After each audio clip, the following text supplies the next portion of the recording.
Breaking news చూస్తున్నాం. కేటీఆర్ మరోసారి రెచ్చిపోయారు. సీఎం రేవంత్ రెడ్డి సిరిసిల్ల కలెక్టర్ల పైన పరుష పరజాలంతో ఆయన ఒక రకంగా బూత్ పురాణం లేబెట్టారని చెప్పొచ్చు.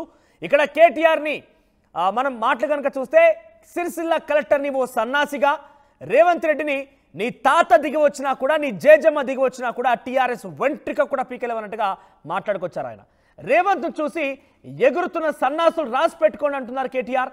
ఎన్నికలు ఎప్పుడొచ్చినా వచ్చేది తిరిగి కేసీఆర్ ప్రభుత్వమే, అధికారంలోకి వచ్చాక వడ్డీతో సహా అందరికీ చెల్లిస్తారంటూ చాలా ఆగ్రహంతో కూడినటువంటి మాటల్ని మాట్లాడారు ఆయన.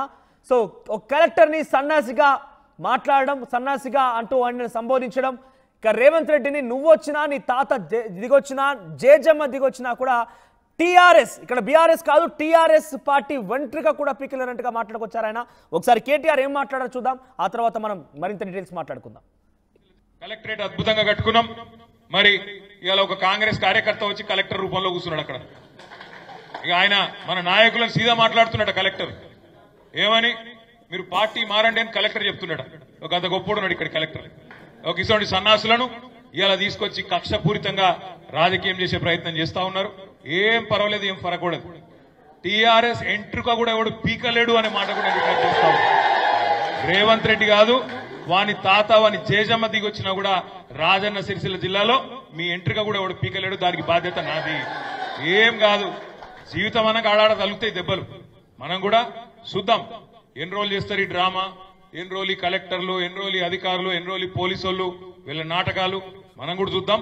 మంచిగా రాసి పెట్టుకోండి. నేను చెప్తున్నా, నేను అంత మంచోని నేను కాదు. నేను పక్కా చెప్తున్నా, ఇవాళ ఎవరెవరైతే బాగా అతి చేస్తుండ్రో, ఎవరెవరైతే కాంగ్రెస్ కార్యకర్తల్లాగా ఓవర్ యాక్షన్ చేస్తుండ్రో వాళ్ళకి నేను చెప్తున్నా, దీనికి వడ్డీతో సహా ఇచ్చే బాధ్యత నాది. నేనే తీసుకుంటా. నేనేదో ఉత్తగా చెప్తానండి. మీకు తెలుసు, నాకు తెలుసు, కాంగ్రెస్ వాళ్ళకు కూడా తెలుసు. తొందరలో ఎలక్షన్లు ఎప్పుడు జరిగినా, 3 ఏళ్లకు జరిగినా, 4 ఏళ్లకు జరిగినా, ఎప్పుడు జరిగినా, నేను 3 ఏళ్ళు 4 ఏళ్ళు అంటున్నా అంటే మళ్ళా వీళ్ళేదో ప్రభుత్వాన్ని కూలగొడుతున్నారని ఎవడు అవలోగాడు అంటాడు. అందుకని అది కాదు. నేను చెప్పేది ఏంటంటే, రేవంత్ రెడ్డి పదవే తుమ్మితో ఉసిపోయే ముక్కు లాంటిది. ఢిల్లీ వానికి ఎప్పుడు కోపం వచ్చి అక్కడ సరితైంది అనుకో, ఇక్కడ తుమ్మిండి అనుకో, ఆయన దూసిపోతుంది. అందుకే అంటున్నా, ఏమన్నా జరగచ్చు. చిట్టినాయుడు గారి పదవి ఎప్పుడు పోతుందో ఎవరికి ఎరకలేదు. ఇవాళ ఎవరెవరైతే ఆ చిట్టినాయుడిని తీసుకొని ఎగిరిపడుతున్నా మన జిల్లాలో ఉండే కొంతమంది కాంగ్రెస్ సన్నాసులు ఉన్నారో వాళ్ళకి చెప్తున్నా. నేను కలెక్టరేట్ అద్భుతంగా కట్టుకున్నాం. మరి ఇవాళ ఒక కాంగ్రెస్ కార్యకర్త వచ్చి కలెక్టర్ రూపంలో కూర్చున్నాడు అక్కడ. ఇక ఆయన మన నాయకులను సీదా మాట్లాడుతున్నాడు కలెక్టర్. ఏమని, మీరు పార్టీ మారండి అని కలెక్టర్ చెప్తున్నాడు. ఒక అంత గొప్పడున్నాడు ఇక్కడ కలెక్టర్. ఒక ఇటువంటి సన్నాసులను ఇవాళ తీసుకొచ్చి కక్షపూరితంగా రాజకీయం చేసే ప్రయత్నం చేస్తా ఉన్నారు. ఏం పర్వాలేదు, ఏం ఫరకూడదు. టీఆర్ఎస్ ఎంట్రుక కూడా ఎవడు పీకలేడు అనే మాట కూడా చూస్తా ఉన్నాం. రేవంత్ రెడ్డి కాదు, వాని తాత వాని జేజమ్మ దిగొచ్చినా కూడా రాజన్న సిరిసిల్ల జిల్లాలో మీ ఎంట్రుక కూడా ఎవడు పీకలేడు. దానికి బాధ్యత నాది. ఏం కాదు, జీవితం అన్నకు ఆడాడ తలుగుతాయి దెబ్బలు. మనం కూడా చూద్దాం ఎన్ని రోజులు చేస్తారు ఈ డ్రామా, ఎన్ని రోజులు కలెక్టర్లు, ఎన్ని రోజులు అధికారులు, ఎన్ని రోజులు పోలీసు వాళ్ళు, వీళ్ళ నాటకాలు మనం కూడా చూద్దాం. మంచిగా రాసి పెట్టుకోండి. నేను చెప్తున్నా, నేను అంత మంచోని నేను కాదు. నేను పక్కా చెప్తున్నా, ఇవాళ ఎవరెవరైతే బాగా అతి చేస్తుండ్రో, ఎవరెవరైతే కాంగ్రెస్ కార్యకర్తల్లాగా ఓవర్ యాక్షన్ చేస్తుండ్రో వాళ్ళకి నేను చెప్తున్నా, దీనికి వడ్డీతో సహా ఇచ్చే బాధ్యత నాది. నేనే తీసుకుంటా. నేనేదో ఉత్తగా చెప్తానండి. మీకు తెలుసు, నాకు తెలుసు, కాంగ్రెస్ వాళ్ళకు కూడా తెలుసు. తొందరలో ఎలక్షన్లు ఎప్పుడు జరిగినా, 3 ఏళ్లకు జరిగినా, 4 ఏళ్లకు జరిగినా, ఎప్పుడు జరిగినా, నేను 3 ఏళ్ళు 4 ఏళ్ళు అంటున్నా అంటే మళ్ళా వీళ్ళేదో ప్రభుత్వాన్ని కూలగొడుతున్నారని ఎవడు అవలోగాడు అంటాడు. అందుకని అది కాదు. నేను చెప్పేది ఏంటంటే, రేవంత్ రెడ్డి పదవే తుమ్మితో ఉసిపోయే ముక్కు లాంటిది. ఢిల్లీ వానికి ఎప్పుడు కోపం వచ్చి అక్కడ సరితైంది అనుకో, ఇక్కడ తుమ్మిండి అనుకో, ఆయన దూసిపోతుంది. రైట్, ఇది కేటీఆర్ మాట్లాడిన మాటలు. నిన్న సిరిసిల్ల పర్యటనలో భాగంగా ఆయన ఈ వ్యాఖ్యలు చేశారు. ఏకంగా సిరిసిల్ల కలెక్టర్గా ఉన్న వ్యక్తి కాంగ్రెస్ కార్యకర్తను మాట్లాడుతూనే వాడు సన్నాసి అంటూ కూడా మాట్లాడుకొచ్చారు. రేవంత్ నువ్వు వచ్చినా, నీ తాత దిగి వచ్చినా, జేజమ్మ వచ్చినా ఎవరు ఏం చేయలేరు, వెంట్రుకు కూడా పీకలేరు అంటూ మాట్లాడుకొచ్చారన్న. ఇక్కడ ఆయన బహుశా పొరపాటు పడ్డారా, ఆగ్రహంలో మాట్లాడారా, లేదంటే తిరిగి పార్టీని టీఆర్ఎస్ లో మార్చాలనే ఆలోచనలో ఉన్నారేమో. కానీ బీఆర్ఎస్ పార్టీని టీఆర్ఎస్ గా, గతంలో టీఆర్ఎస్ గా ఉన్న పార్టీని బీఆర్ఎస్ గా మార్చారు. ప్రస్తుతం బీఆర్ఎస్ పార్టీగా కొనసాగుతోంది. మరోసారి ఎందుకో టీఆర్ఎస్ అంటూ సంబోధించారు. టీఆర్ఎస్ పార్టీ వెంట్రిక కూడా పీకలేరంటగా మాట్లాడుకొచ్చారు ఆయన. ఎస్, మరిన్ని అప్డేట్స్ మా ప్రతినిధి మధు జాయిన్ అవుతున్నారు. మధు, సో కేటీఆర్ ఏకంగా కలెక్టర్ని ఓ సన్నాసి అంటూ సంబోధించే ఎలా చూడాలి? కలెక్టర్ని ఈ రకంగా మాట్లాడి డెఫినెట్గా ఆయనకున్న సమస్య ఏదైతే ఉందో ఫిర్యాదు చేయాల్సింది, అంటే నిజంగానే ప్రజల్లో తేల్చుకోవాల్సింది. కానీ కేటీఆర్ని ముఖ్యమంత్రి ఇద్దరిని కూడా పరజాలం ఉపయోగించి మాట్లాడే విషయం పైన ఆయన నిజంగానే ఇతంలో మనం చూస్తూనే ఉన్నాం. కలెక్టర్లపై దాడి జరుగుతున్నాయి, కలెక్టర్లపైన అడ్డుకుంటున్నారు, కలెక్టర్లని నిర్బంధిస్తున్నారు. ఈరోజు కేటీఆర్ కూడా కలెక్టర్ను ఉద్దేశించి పరజాలం ఉపయోగించాడు అని అంటే ఎటువంటి చర్యలు తీసుకునే అవకాశం ఉంది? ప్రజెంట్ ఈ వ్యాఖ్యలపై ఎటువంటి చర్చ కొనసాగుతోంది?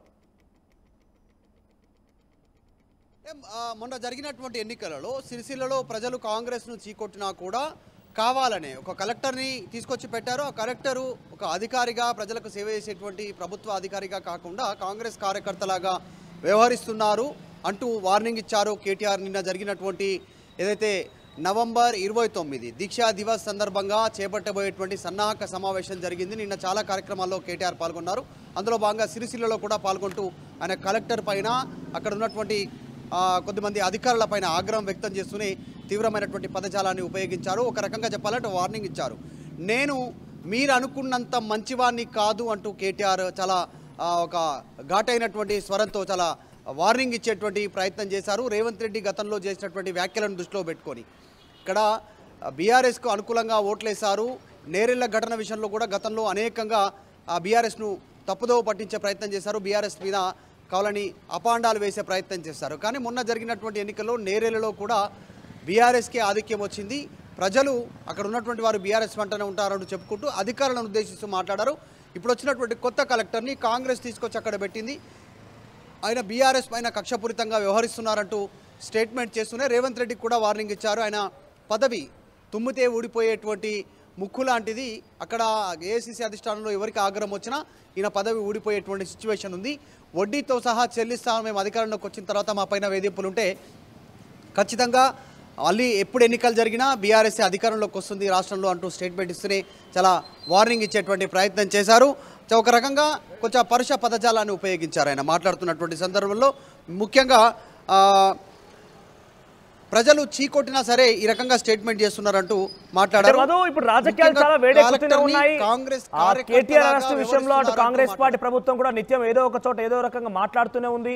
అనేక రకాల కొనసాగుతున్నాయి. ప్రభుత్వంలో ఎక్కడ యాక్టివిటీస్ అక్కడ జరుగుతూనే ఉన్నాయి. ప్రభుత్వానికి ప్రతికూల వాతావరణం ఉందని కూడా మనం పెద్ద ఎత్తున మాట్లాడుకుంటున్నాం. ఈ నేపథ్యంలో కేటీఆర్ ఇంత ఆగ్రహానికి గురైపోయి కలెక్టర్ని పరజాలం ఉపయోగించడం, రేవంత్ రెడ్డి పైన పరజాలం ఉపయోగించడం చూస్తే ఏ రకంగా చూడాలని ఏదైనా టెన్షన్లో ఉన్నారా? అంటే రాజకీయ నాయకులు బేసిక్గా ఇంత ఆగ్రహానికి గురవడం గల ఏదో ఒక రీజన్ ఉంటుంది బిహైండ్గా. సో ఈ రకమైన ఆగ్రహానికి గల కారణం ఏంటి? అంటే కొన్ని రోజులుగా ముఖ్యమంత్రి రేవంత్ రెడ్డి కేటీఆర్ టార్గెట్గా కొన్ని స్టేట్మెంట్ చేస్తూ ఉన్నారు. చాలా స్పష్టంగా ఇప్పుడు సైకో అని, తర్వాత ఆయన గురించి తెలుసు కదా పిచ్చోడని, ఇలాంటి స్టేట్మెంట్లు చేస్తున్న సందర్భంలో ఈయన కూడా అంతే ఘాటైనటువంటి పదజాలాన్ని ఉపయోగించారు. ఆ రకంగా కలెక్టర్ను ఉద్దేశిస్తూ కార్యకర్తల్లాగా కాంగ్రెస్ కార్యకర్తలాగా పనిచేయద్దు, మేము వస్తే మాత్రం వడ్డీతో సహా చెల్లిస్తాం మీరు చేసేటువంటి తప్పులకు అనేటువంటి స్టేట్మెంట్ చేస్తూ ముఖ్యమంత్రిని టార్గెట్గా మాట్లాడారు. తెలంగాణలో కాంగ్రెస్ అధికారంలోకి వచ్చినాక రేవంత్ రెడ్డి చేస్తున్నటువంటి స్పీచ్లు బాలల దినోత్సవం అయినా ఇంకే కార్యక్రమం అయినా కేవలం బీఆర్ఎస్ను టార్గెట్గా చేస్తూ మాట్లాడుతూ ఉన్నారు. వాళ్ళు చూసాం, వాళ్ళు ఇచ్చినటువంటి మొత్తం 6 గ్యారెంటీలో హామీగా అమరవుతుంది ఏదైనా అంటే అది కేవలం ఉచిత బస్సు మహిళలకు రవాణా అనేటువంటిది. మిగతా ఏ స్కీమ్ కూడా పూర్తి స్థాయిలో అమలు అవ్వట్లేదు. ఇప్పుడు ప్రజలే ఆలోచన చేస్తూ ఉన్నారు, బీఆర్ఎస్ను అనవసరంగా దూరం చేసుకున్నాం అనేటువంటి స్టేట్మెంట్ చేస్తూ నిన్న జరిగినటువంటి సన్నాహక సమావేశంలో ఏదైతే దీక్షా దివస్ కార్యక్రమంలో భాగంగా వారిని సమాయత్తం చేస్తున్న సందర్భంలో ఈ విషయాలన్నీ మాట్లాడారు. 6 గ్యారెంటీల సమయంలో ఇచ్చినటువంటి హామీలు అమలు చేసుకోలేనటువంటి పరిస్థితిలో ఉందంటూ మాట్లాడుతున్న ఈ రకంగా టార్గెట్ చేశారు. త్వరలోనే రాష్ట్రంలో ఏ ఎన్నిక జరిగినా వచ్చే 4 ఏళ్ల తర్వాత జరిగేటువంటి అసెంబ్లీ ఎన్నికల్లో కూడా బీఆర్ఎస్ గెలుస్తుంది అంటూ అధికారులకు ముఖ్యంగా వార్నింగ్ ఇచ్చే ప్రయత్నం చేశారు. కేటీఆర్ నిన్న జరిగినటువంటి సిరిసిల్ల సభలో కలెక్టర్ను చాలా పరుష పదజాలను ఉపయోగిస్తూ రాసి పెట్టుకుంటాం, అన్నీ కూడా వడ్డీతో సహా చెల్లిస్తాం మీరు అంటూ వాళ్ళకి వార్నింగ్ ఇస్తూనే ఈ అంశాలన్నీ చెప్పే ప్రయత్నం చేశారు కేటీఆర్. గతంలో కూడా కేటీఆర్ ముఖ్యమంత్రి రేవంత్ రెడ్డిని ఉద్దేశించి మాట్లాడిన సందర్భంలో పరజాలం ఉపయోగించాడని చెప్పి ఒక కేసు కూడా నమోదైంది. ఇటీవల కాలంలో కేటీఆర్ కూడా తన పైన ఎన్నేమి కేసులు ఉన్నాయని కూడా ఆయన వివరించారు. 6-7 కేసులు ఉన్నట్టుగా ఆయన ఈ మధ్య కాలంలో పెట్టినట్టుగా చూసాం. సో మళ్ళోసారి రేవంత్ రెడ్డిని ఉద్దేశించి మాట్లాడమే కాకుండా కలెక్టర్ను కూడా ఈ రకమైనటువంటి వ్యాఖ్య అంటే సన్నాసి అనే పదం ఉపయోగించి మాట్లాడడం పైన ఆయన పైన ఎటువంటి చర్యలు తీసుకునే అవకాశం ఉందా? అంటే నిన్న కేటీఆర్ మాట్లాడుతున్న సందర్భంలో కేసీఆర్ని పదే పదే పరుషజాలంతో వీళ్ళు కాంగ్రెస్ పార్టీ నాయకులు విమర్శిస్తూ ఉన్నారు. అందులో భాగంగా ఆయన స్టేట్మెంట్ చేశారు. ఈరోజు తెలంగాణలో తెలంగాణ రాష్ట్రంలో ముఖ్యమంత్రి అయ్యే అవకాశం దక్కింది రేవంత్ రెడ్డి కంటే అది కేసీఆర్ చేసినటువంటి దీక్ష వల్లనే అనేటువంటిది గుర్తుంచుకోవాలి అనేటువంటి స్టేట్మెంట్ చేస్తూ ఈ పరుష పదజాలను ఉపయోగిస్తూ ఉన్నారు. ఇది చూస్తూ ఉన్నాం, ఒకరిపైన ఒకరు ఇలాంటి వ్యాఖ్యలు చేసుకుంటున్నారు. ఇటు కాంగ్రెస్ నుంచి ఇటు బీఆర్ఎస్ నుంచి నేతలు, ముఖ్యంగా కేటీఆర్, తర్వాత అటు కాంగ్రెస్ నుంచి ముఖ్యమంత్రి, మంత్రులు ఘాటైనటువంటి వ్యాఖ్యలు, ఘాటైనటువంటి పదజాలాన్ని ఉపయోగిస్తూ ఒకరిపైన ఒకరు రాజకీయ విమర్శలు చేసుకుంటున్నటువంటి సిచ్యువేషన్ అయితే కొనసాగుతోంది. ఏదో ఒక కేసులో నన్ను అరెస్ట్ చేసి జైలుకు పంపే ఆలోచన చేస్తూ ఉన్నారు. నేను ఎక్కడ ఏం మాట్లాడినా ఏదో ఒక తప్పు తీసి అంటూ కూడా నిన్న సిరిసిల్లలో కేటీఆర్ మాట్లాడారు. గతంలోనే చూసాము అనేక ఈ విషయాలలో కేటీఆర్ జైలుకు వెళ్ళనున్నారు అనేటువంటిది మంత్రులు డైరెక్ట్గా ముఖ్యమంత్రి మాట్లాడినటువంటి సిచ్యువేషన్. ఆ సందర్భంగా కేటీఆర్ నిన్న మాట్లాడారు. కేటీఆర్ పైన కూడా కాంగ్రెస్ అంతే రీతిలో అదే పరుష పదజాలాన్ని ఉపయోగిస్తున్నటువంటి సిచ్యువేషన్ ఉంది. చూడాలి ఎక్కడి వరకు వెళ్తుందో. మొత్తానికైతే మొట్టమొదటిసారిగా ఒక కలెక్టర్ని కేటీఆర్ ఫస్ట్ టైం ఈ రకమైనటువంటి పదజాలాన్ని ఉపయోగిస్తూ ఆయన మాట్లాడడం, వార్నింగ్ ఇవ్వడము, వచ్చిన తర్వాత అందరి లెక్కలు చూసుకుంటామని చెప్పడం అనేటువంటిది రాజకీయ వర్గాల్లో చర్చ జరుగుతా ఉంది. మరో చివరిగా టీఆర్ఎస్ అంటూ సంబోధించారు. బీఆర్ఎస్ పార్టీని కాస్త టీఆర్ఎస్ అని సంబోధిస్తూ ఆయన ఒక ఆగ్రహంతోనే టీఆర్ఎస్ వెంట్రుక కూడా పీకలేరు అని మాట్లాడుకొచ్చారు. ఏంటి టీఆర్ఎస్ అనేది ఆయన అలవాట్లో మామూలుగా అనేస్తారా, లేదంటే ఒక ఆలోచన ఏదైనా ఉందా? ఈ విషయం పైన కూడా చర్చ జరుగుతోంది. ఎగ్జాక్ట్లీ ఈ విషయం పైన గతంలో అనేక చర్చ జరిగింది. కేసీఆర్ ముందు ప్రస్తావన వచ్చింది. హరీష్ రావు కూడా ఒక సందర్భంలో కండువా వేసుకున్న సమయంలో టీఆర్ఎస్ అనేటువంటి కండువా వేసుకోవడం జరిగింది. అప్పుడు చర్చ జరిగింది. రీసెంట్గా అంటే బీఆర్ఎస్ను మళ్ళీ టీఆర్ఎస్గా మార్చే అవకాశం ఉందా అనేటువంటిది క్వశ్చన్స్ కూడా రైజ్ అయ్యాయి. ఆ సందర్భంలో క్లారిటీ ఇచ్చారు గతంలోనే. ఎట్టి పరిస్థితుల్లో బీఆర్ఎస్గానే ఉంటుంది, టీఆర్ఎస్ నుంచి బీఆర్ఎస్గా మారింది కాబట్టి మళ్ళీ వెనక్కి వెళ్ళే అవకాశం లేదు అనేటువంటిది చర్చ చేశారు. సాధారణంగా అక్కడ ఉన్నటువంటి వారికి వాడుక భాషలో ఆయన గతంలో టీఆర్ఎస్ఏ కాబట్టి ఆ రకంగా ఎక్స్ప్లెయిన్ చేసి ఉండొచ్చు అనేటువంటిది అయితే చర్చ ఉంది. రైట్ మధు. సో మొత్తం మీద కేటీఆర్ మాట్లాడిన మాటలు మరోసారి చర్చనీయాంశంగా మారాయి. కలెక్టర్ని సన్నాసిగా సంబోధించడం, ముఖ్యమంత్రి రేవంత్ రెడ్డి ఉద్దేశించి రేవంతే కాదు మీ తాత వచ్చినా జేజమ్మ వచ్చినా కూడా టీఆర్ఎస్ వెంట్రుక కూడా పీకలేనట్టుగా మాట్లాడుకొచ్చారు ఆయన. అంటే గతంలో కూడా ఇదే తరహాలో మాట్లాడిన మాటల కారణంగాను ముఖ్యమంత్రి రేవంత్ రెడ్డి పైన పరుష పరజాలం, ముఖ్యంగా ముఖ్యమంత్రి స్థానంలో ఉన్నటువంటి వ్యక్తి పైన మాట్లాడడం విషయం పైన కేటీఆర్ పై కేసు కూడా నమోదైంది. తాజాగా సిరిసిల్లలో అంటే 29న దీక్షా దివాస్ కార్యక్రమం ఉంది. కరీంనగర్ వేదికగా ఈ దీక్షా దివాస్ కార్యక్రమాన్ని లేవనెత్తింది బీఆర్ఎస్ పార్టీ. అందులో భాగంగా సమీక్షలో భాగంగా సిరిసిల్లలో పర్యటించిన కేటీఆర్ అక్కడి కేటీఆర్ సిరిసిల్ల కలెక్టర్ పైన పరుష పదజాలం ఉపయోగించిన పాటుగా రేవంత్ రెడ్డిపై మాట్లాడారు. సో మొత్తం మీద ఇప్పుడు ఈ వీడియో సోషల్ మీడియా వ్యాప్తంగా వైరల్గా మారింది. మరోవైపుగా కేటీఆర్ ఏదో ఆగ్రహంలో ఉన్నారు. కేటీఆర్ ఎప్పుడెప్పుడు అరెస్ట్ చేస్తారా అంటూ ఎదురు చూస్తున్నారు. ఈ నేపథ్యంలో మరోసారి ఏదైనా ఆయనే కావాలని రెచ్చగొట్టే ప్రయత్నం చేసుకుంటూ ఈ మాటలు మాట్లాడంటూ కూడా కాంగ్రెస్ పార్టీ మాట్లాడుకొస్తోంది. కాంగ్రెస్ పార్టీకి సంబంధించినటువంటి ముఖ్యమంత్రి రేవంత్ రెడ్డి కూడా ఇటీవల కాలంలో అటు కేటీఆర్ ఉద్దేశించి కూడా సైకో ఇంకో పదాలు మాట్లాడడం చూసాం. సో ఏదేమైనా కూడా ఒకరిపై ఒకరు ఇటువంటి భాషా ప్రయోగం అనేది డెఫినెట్గా ప్రజాస్వామ్యంలో సరైన పద్ధతి కాదంటూ చాలామంది విశ్లేషిస్తున్నప్పటికీ ఈ భాషనే ఇప్పుడు ట్రెండ్లో ఉంది, ట్రెండ్లో కొనసాగుతుంది. ఇంతకీ కేటీఆర్ మాట్లాడిన ఈ మాటలపైన మీరేమనుకుంటున్నారు? మీ అభిప్రాయం ఏంటి? కామెంట్ రూపంలో తెలియజేసే ప్రయత్నం చేయండి. ఒకసారి మరోసారి చూద్దాం కేటీఆర్ ఏమన్నారనేది. కలెక్టరేట్ అద్భుతంగా కట్టుకున్నాం. మరి ఇవాళ ఒక కాంగ్రెస్ కార్యకర్త వచ్చి కలెక్టర్ రూపంలో కూర్చున్నాడు అక్కడ. ఇక ఆయన మన నాయకులను సీదా మాట్లాడుతున్నాడు కలెక్టర్. ఏమని మీరు పార్టీ మారండి అని కలెక్టర్ చెప్తున్నాడు. ఒక అంత గొప్పడున్నాడు ఇక్కడ కలెక్టర్. ఒక ఇటువంటి సన్నాసులను ఇవాళ తీసుకొచ్చి కక్షపూరితంగా రాజకీయం చేసే ప్రయత్నం చేస్తా ఉన్నారు. ఏం పర్వాలేదు, ఏం ఫరకూడదు. టీఆర్ఎస్ ఎంట్రుక కూడా ఎవడు పీకలేడు అనే మాట కూడా డిక్లేర్ చేస్తా ఉన్నారు. రేవంత్ రెడ్డి కాదు, వాని తాత వాని జేజమ్మ దిగొచ్చినా కూడా రాజన్న సిరిసిల్ల జిల్లాలో మీ ఎంట్రుక కూడా ఎవడు పీకలేడు. దానికి బాధ్యత నాది. ఏం కాదు, జీవితం అనగా ఆడాడ తలుగుతాయి దెబ్బలు. మనం కూడా చూద్దాం ఎన్ని రోజులు చేస్తారు ఈ డ్రామా, ఎన్ని రోజులు ఈ కలెక్టర్లు, ఎన్ని రోజులు ఈ అధికారులు, ఎన్ని రోజులు ఈ పోలీసు వాళ్ళు, వీళ్ళ నాటకాలు మనం కూడా చూద్దాం. మంచిగా రాసి పెట్టుకోండి. నేను చెప్తున్నా, నేను అంత మంచోని నేను కాదు. నేను పక్కా చెప్తున్నా, ఇవాళ ఎవరెవరైతే బాగా అతి చేస్తుండ్రో, మరిన్ని వీడియోస్ కోసం ఛానల్ ని సబ్స్క్రైబ్ చేయండి. లేటెస్ట్ అప్డేట్స్ కోసం వాట్సాప్ ఛానల్ ని ఫాలో అవ్వండి. అండ్ లింక్ డిస్క్రిప్షన్ లో ఉంది.